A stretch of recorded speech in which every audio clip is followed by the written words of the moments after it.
The most feared general in the Valdarian army knelt in the blood-soaked mud, both eyes wrapped in gauze, and begged for the one thing his pride had never allowed: help. But when the royal healer pulled back his hood and looked down at the blind, broken Alpha kneeling before him, his hands began to shake. Because he knew that face. He knew those hands. He knew the voice that had once whispered, "Worthless Omega," into his ear every single day for 4 years of high school. And now that voice was saying, "Please. Hi, besties. Welcome back to this channel. I'm so glad you're here. If you're ready for this one, please like this video, share it with someone who needs the drama, hit that subscribe button, and tell me in the comments where you're watching from today. Let's go. The continent of Ethermir had been at war for 11 months. It was a world that breathed alongside ours, modern in its cities, ancient in its bloodlines, and governed by the designation system that had shaped its civilizations for 1,000 years. Alphas led, betas built, Omegas healed. It was not a metaphor. Omegas in Ethermir possessed an ability that science could not fully explain and tradition had long since accepted. They could mend flesh, purge infection, and restore what was broken through a gift that lived in their hands like light lived in the sun. The strongest among them were called healers, and they were treasured, guarded, and bound to the royal courts that claimed them. The kingdom of Lysara sat on the northern coast, a nation of silver-walled cities, ancient universities, and a monarchy that had endured for 600 years. Its enemy, the Valdarian Empire, occupied the mountainous south, a military state forged in iron and ambition, led by generals who earned their rank in blood. The war had begun over a border territory called the Grey Reach, a strip of resource-rich land that both nations claimed and neither would yield. 11 months of fighting had produced no victor, only a staggering body count, and a border that shifted with every battle like a wound that refused to close. And now, on a freezing October morning, a Valdarian envoy had arrived at the Lysaran Field Command under a flag of truce, carrying a request that would change everything. Soren Ashworth stood in the royal healer's tent and read the request twice. He was 26 years old, pale-skinned with sharp Nordic features, high cheekbones, a straight nose, and eyes the color of winter ice. So light blue they appeared almost silver in certain light. His hair was ash blonde, worn longer than military regulation allowed, often falling across his forehead when he worked. He was lean, but not fragile. His body carried the quiet strength of someone who had spent years channeling energy through his hands and had developed a physical endurance that most people underestimated. He was also the most powerful Omega healer born to the Lysaran royal court in 3 generations. His gift was extraordinary. Where most healers could mend cuts and set bones, Soren could rebuild shattered organs, purge toxins that had settled in the blood for years, and, in theory, though he had never been tested, restored damaged nerve pathways, including, potentially, sight. This was why the Valdarian envoy had come. The request was written on heavy military parchment, stamped with the Valdarian imperial seal. It was formal, diplomatic, and carefully worded. But its essence was simple. Their greatest general had been blinded in battle. Valdarian healers could not restore his sight. They were requesting, under terms of temporary ceasefire, access to Lysara's royal healer. Soren set the letter down. His hands were steady. His heart was not, because the letter named the general. General Dante Valeri. The name hit Soren like a fist to the sternum. He hadn't heard it spoken aloud in 8 years. He had buried it, deliberately, methodically, the way you buried something that could still poison you if you let it surface. He had built an entire life on top of that burial site. A career, a reputation, a carefully constructed identity as the untouchable royal healer of the Lysaran crown. And now, with 2 words on military parchment, the ground was cracking open. Dante Valeri. They had attended the same academy, the Ethermir International School, a prestigious institution in the neutral city of Selim that drew students from every nation. Soren had arrived at 14, small for his age, recently presented as Omega, carrying a healing gift that had barely begun to manifest. He was quiet, studious, and painfully aware of his place in a school dominated by alpha sons of generals and politicians. Dante Valeri had arrived the same year. Italian-blooded, Valdarian-born, already taller than most seniors at 14, and carrying the kind of alpha presence that made rooms go quiet when he entered. He was the son of a military dynasty, his father a commander, his grandfather a war hero, his future already mapped in iron and expectation. He was brilliant, athletic, magnetic, and cruel. Not to everyone, just to Soren. It had started small. A shoulder check in the hallway. A notebook knocked from his hands. A comment, Move, Omega, delivered with a smile that made Soren's stomach twist in ways he couldn't untangle. Then it escalated.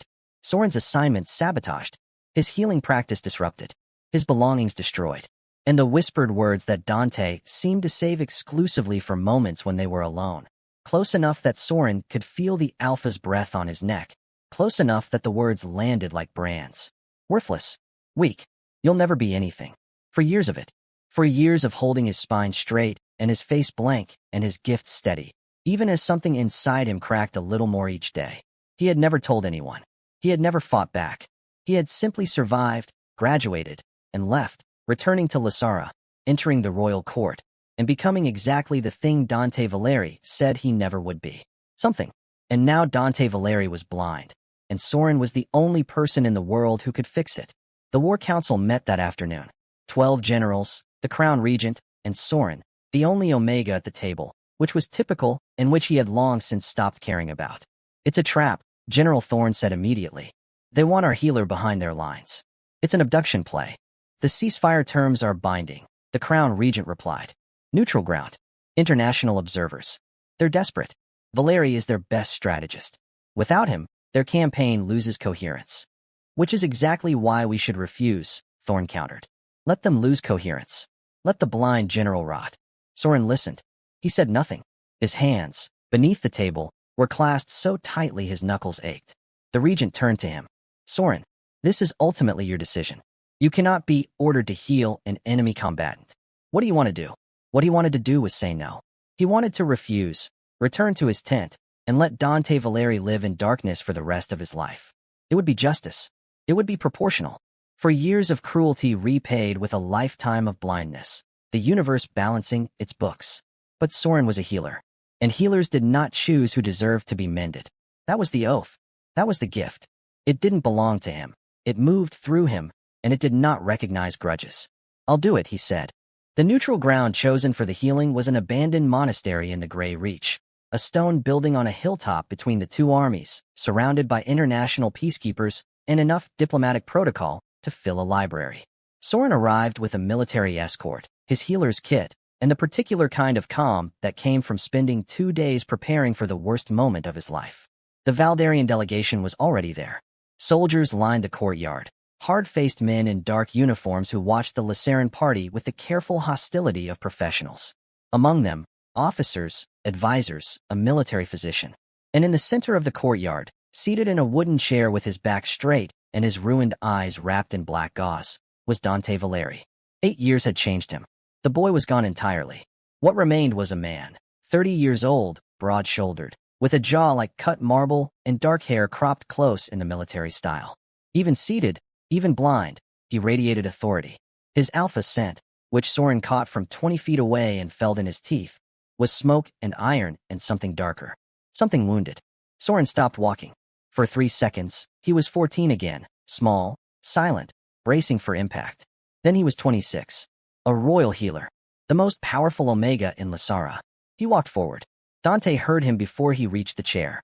His head turned, tracking the sound of footsteps, the way blind people learn to do. The Lysaran healer? His voice was deeper than Soren remembered. Rougher. Stripped of the lazy confidence it had carried in school and replaced with something rawer. Yes, Soren said. A pause.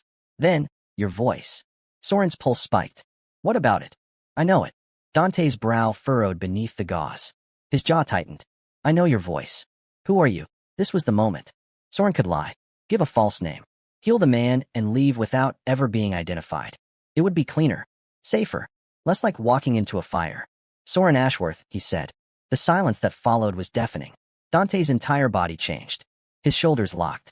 His hands, resting on his knees, clenched into fists. His scent shifted, a surge of something sharp and chaotic that Soren recognized as shock. Ashworth, Dante repeated. The name sounded like it had been pulled from somewhere deep and dark. From the academy. From the academy. Another silence. Then Dante laughed. A short, broken sound that held no humor whatsoever.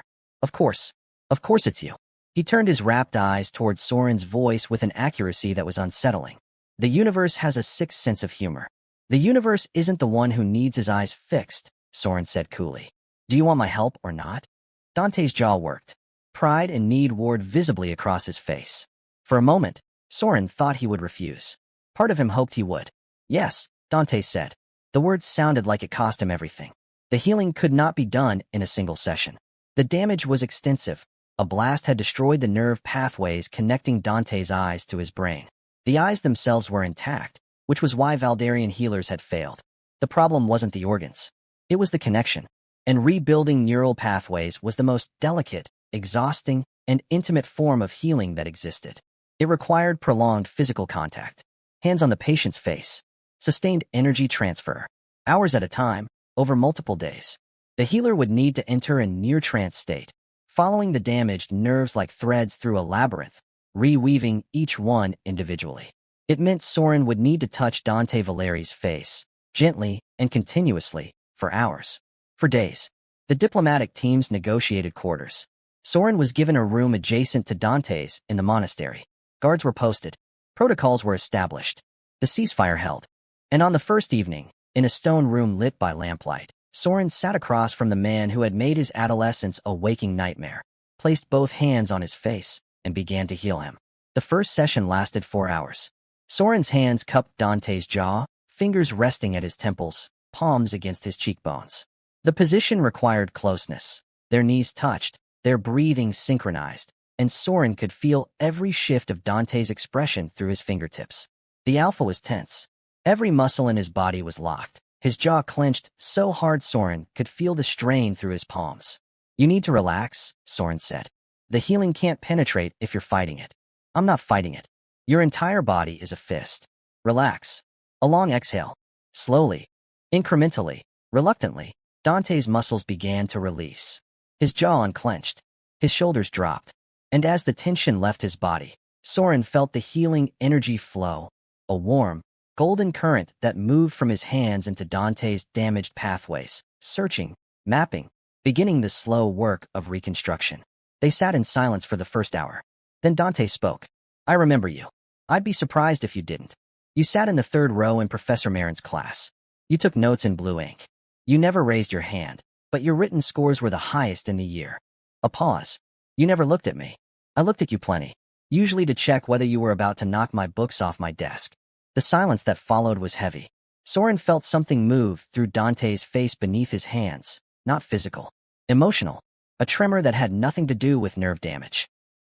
Dante started. "Don't." Soren's voice was firm. "Not now? I need to concentrate."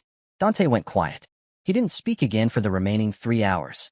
But his hands, which had been resting on his own knees, moved, slowly, as if the movement was involuntary, until his fingertips rested against the outside of Soren's wrists. Not gripping, not holding, just touching, a point of contact so light it barely existed. Soren let it stay. The second session began the following morning, and the morning after that. Each one lasted longer as Soren pushed deeper into the damaged pathways, unraveling scar tissue and coaxing severed nerves to reconnect. The work was exhausting.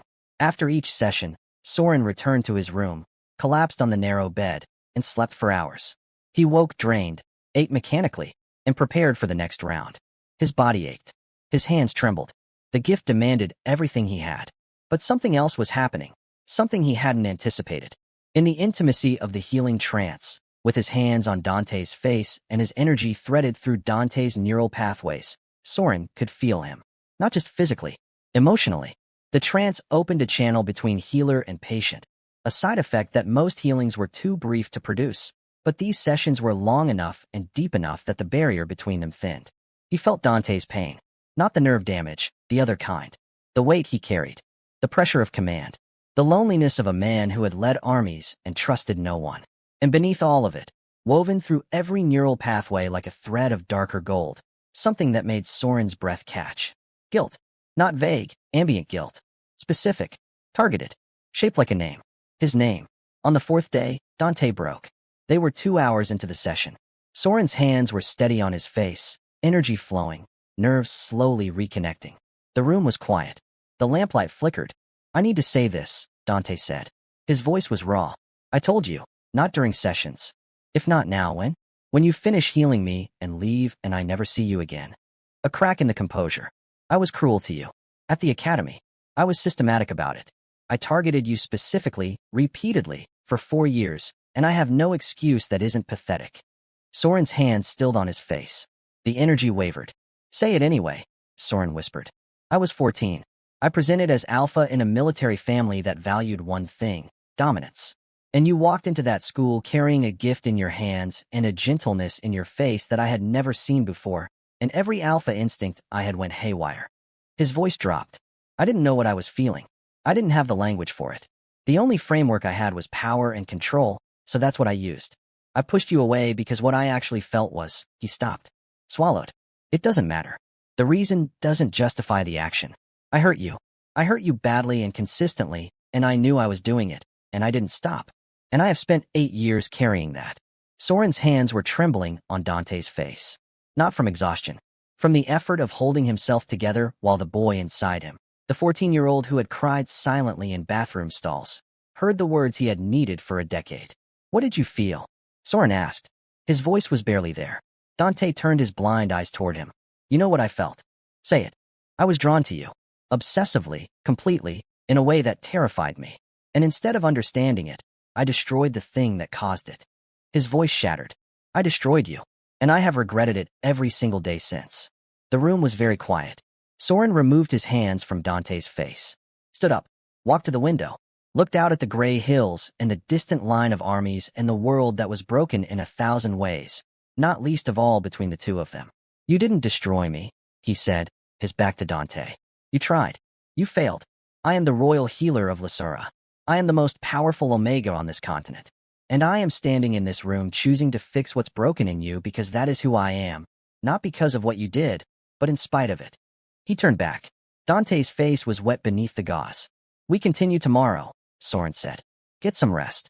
He left the room, made it to his own quarters, closed the door, and sat on the floor with his back against the wood and let the tears fall, silent, burning, 8 years overdue. The sessions continued, but the air between them had changed. Dante was different now. The confession had cracked something open, and what emerged was not the cold general or the cruel schoolboy, but something in between. A man trying, clumsily and desperately, to be worthy of the hands that were giving him back his sight. He asked Soren questions, not about the healing, about him, his life, his work, his court position. He listened with an intensity that Soren felt through the healing trance, complete, focused attention that made his skin warm in ways that had nothing to do with energy transfer. And the small things began. On the 5th morning, Soren arrived for their session to find a cup of tea waiting. Lysaran white tea, his favorite, obtained from somewhere despite the war and the isolation and the fact that they were in an abandoned monastery in a demilitarized zone. When he asked, Dante said only, I sent a soldier across the ceasefire line. It was a 2-day round trip. Don't let it get cold. On the 6th day, a book appeared on Soren's bedside table, a rare first edition of the Meridian Theory of Healing, a text Soren had mentioned wanting to read years ago at the academy. Dante had remembered. For 8 years, he had remembered. On the 7th day, Soren woke from a post-session sleep to find that someone had replaced his thin military blanket with a heavy wool one, lined with silk, monogrammed with the Valeri family crest. When he confronted Dante about it, the general said, You were shivering. In the sessions, I could feel it through your hands. So you gave me a blanket with your family crest on it. It was the only one available. In the entire Valdarian supply chain, the only blanket available was one with your personal crest. Supply chains are unpredictable in wartime. Soren stared at him.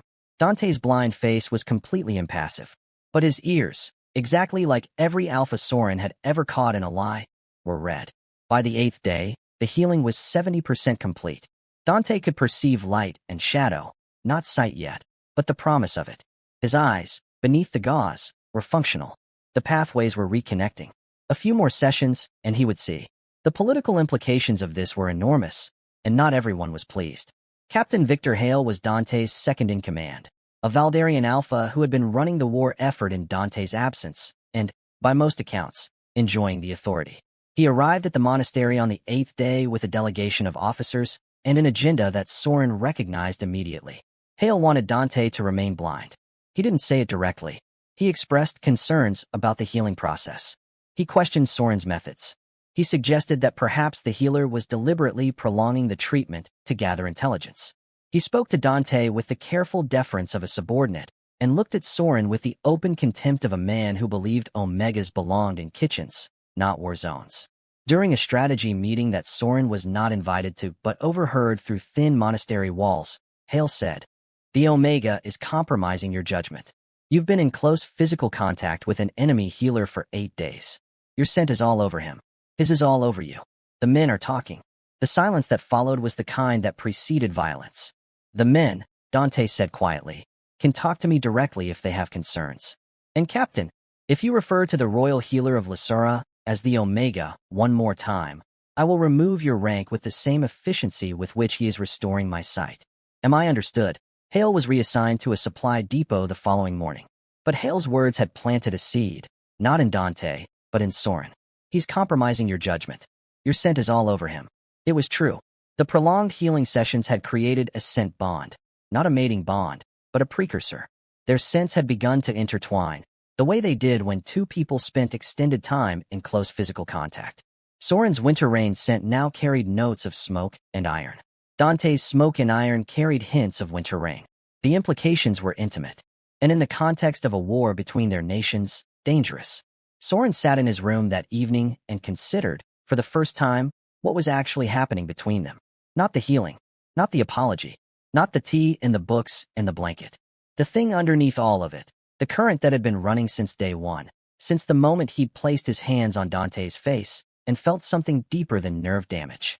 He was falling for Dante Valeri. The realization hit him like a physical blow. He, Soren Ashworth, who had rebuilt himself brick by brick from the wreckage Dante had made of his adolescence, was falling for the man who had wrecked him. It was absurd. It was dangerous. It was the kind of thing that could end careers, start scandals, and potentially reignite a war. He should stop the sessions. Hand the remaining healing to a less powerful but perfectly adequate Omega on his team. Walk away. He didn't walk away. On the 9th night, something shifted. The session ran late, past midnight, deeper into the neural pathways than any previous attempt. Soren was exhausted, running on fumes, his gift stretched thin. His hands trembled on Dante's face. The energy flickered. "Stop," Dante said sharply.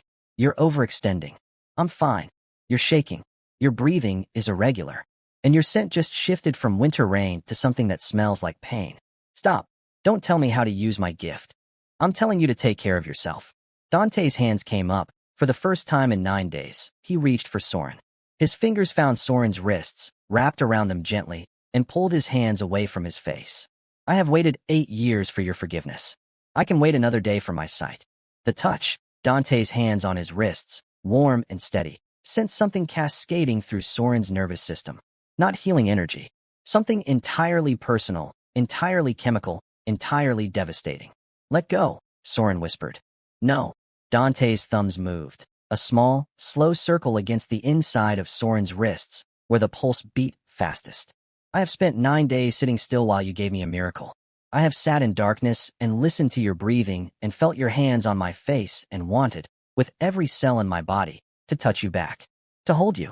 To tell you that the boy who bullied you in school has spent every year since becoming someone who might deserve to be in the same room as you, and failing and trying again." Soren's vision blurred. "Dante, I am in love with you." The words were raw, unpolished, the confession of a soldier, not a poet.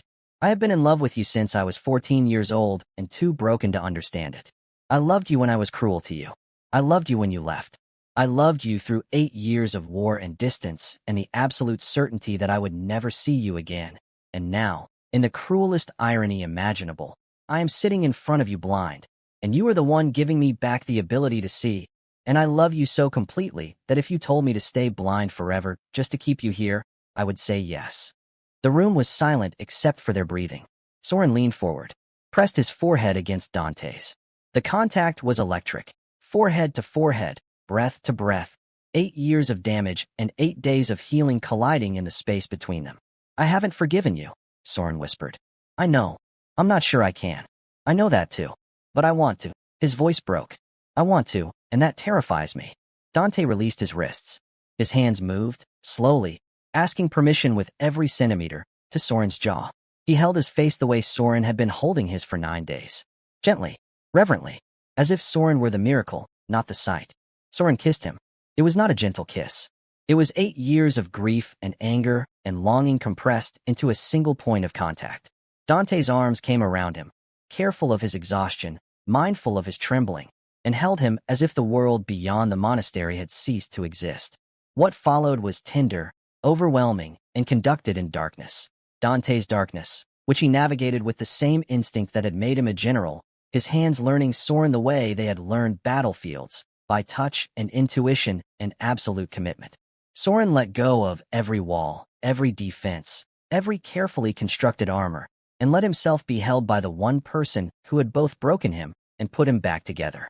When they finally stilled, wrapped in the Valeri-crested blanket, Soren's head resting on Dante's chest, the candles had burned to nothing, and the first gray light of dawn was creeping through the monastery windows. Soren woke alone. The bed beside him was cold. Dante's clothes were gone. The room was empty. The fear was instant, a cold flood that swept through every vein. Of course he left.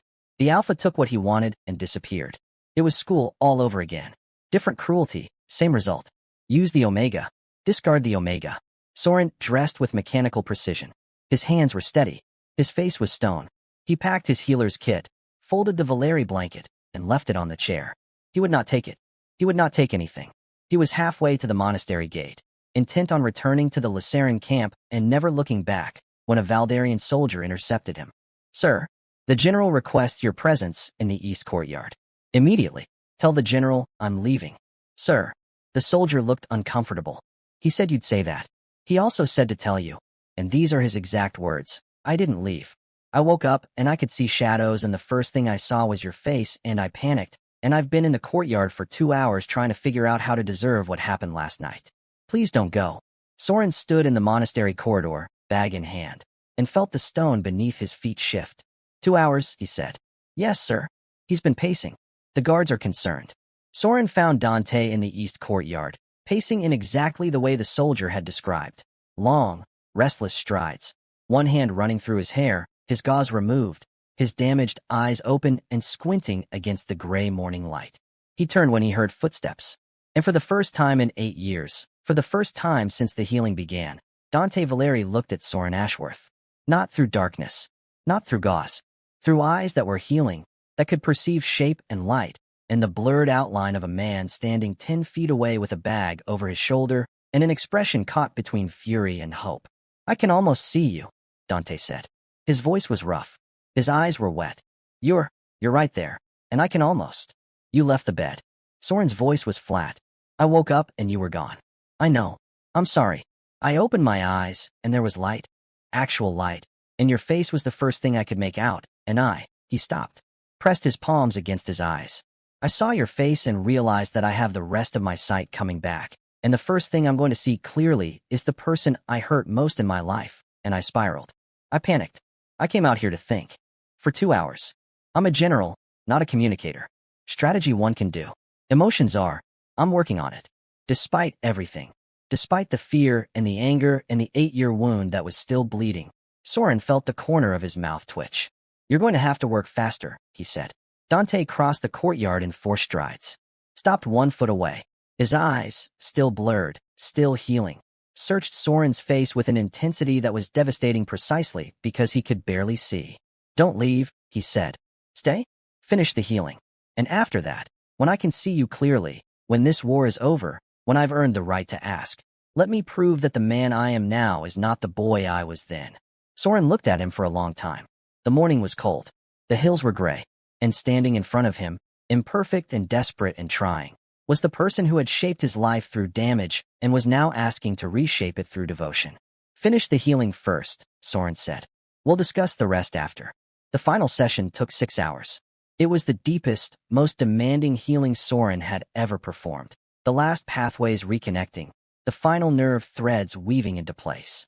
Dante sat perfectly still, his hands resting on Soren's knees, his breathing synchronized with Soren's in a rhythm that felt less like a medical procedure and more like a shared heartbeat. When Soren withdrew his hands and sat back, he was so exhausted he could barely hold himself upright. "Open your eyes," he said. Dante opened them. And for the first time in months, for the first time since the blast that had taken his sight on a smoke-filled battlefield, Dante Valeri saw the world.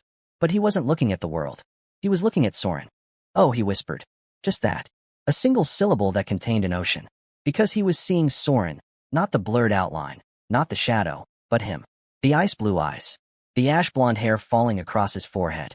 The exhaustion written in the shadows beneath his eyes. The beauty of a man who had every reason to let him rot in darkness, and had chosen light instead. You're crying, Soren said. I can see you. Dante's voice broke like glass.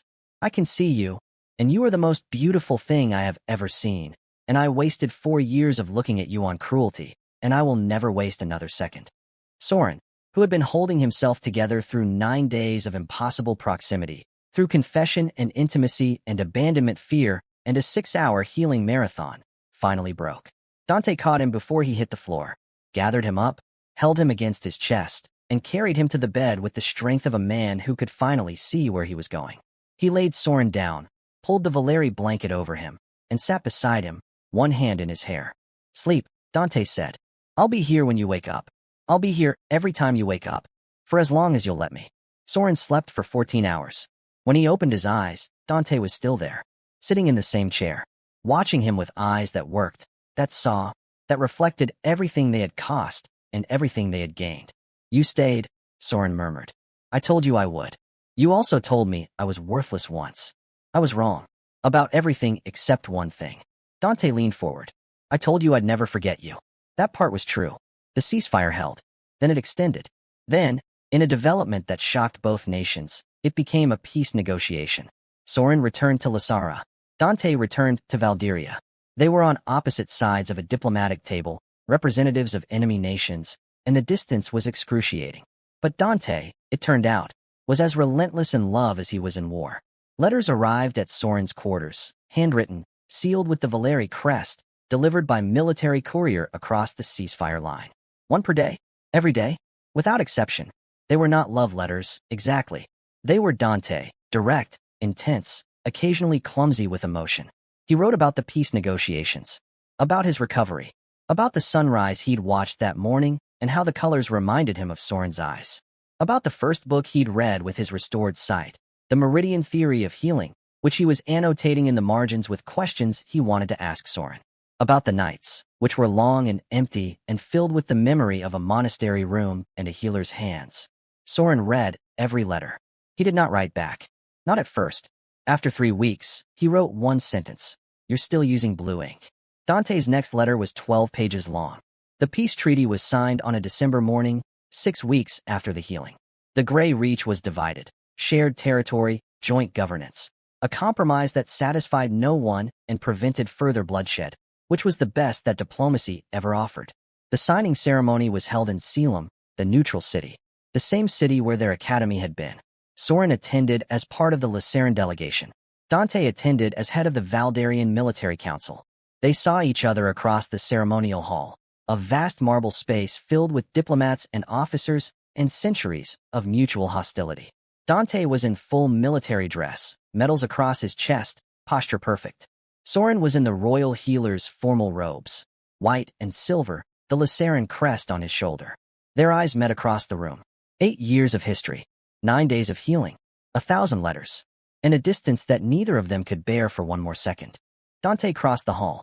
In front of every general, every diplomat, every officer from both nations, he walked directly to Soren, stopped 1 foot away, and said, loud enough for the front rows to hear, I am in love with the royal healer of Lissara. I have been in love with him since we were 14.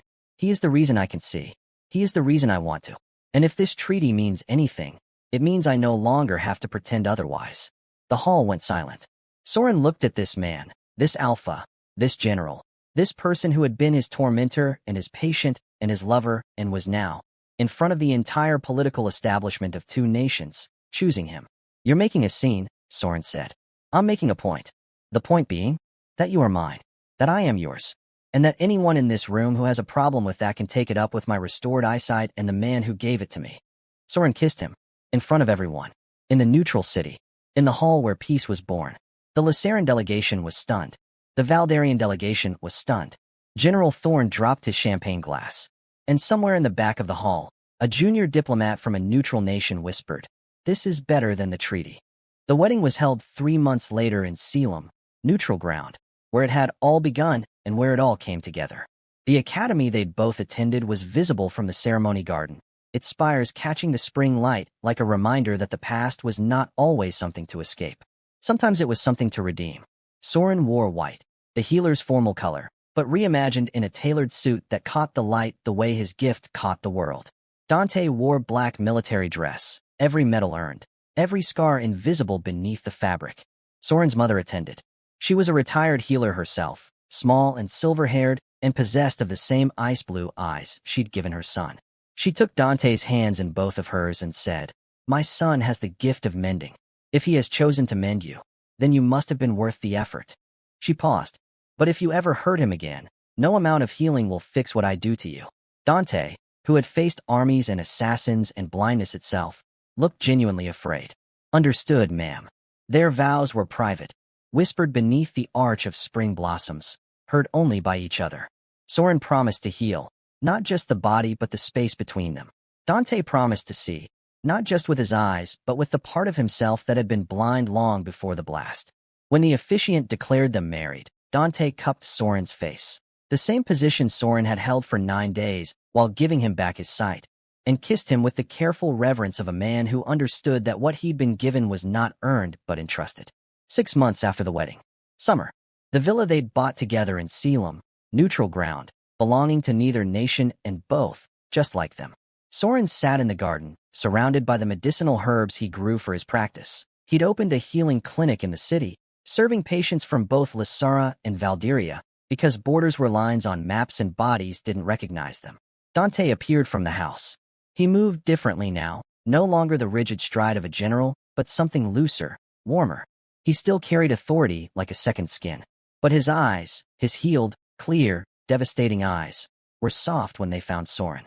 "I have something to tell you," Soren said. Dante sat beside him. The summer light caught his face.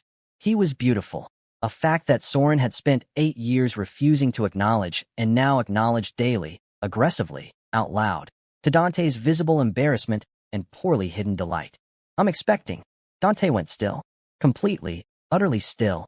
The stillness of a man whose world has just expanded beyond its borders. "Say it again," he whispered. "I'm expecting. You're going to be a father."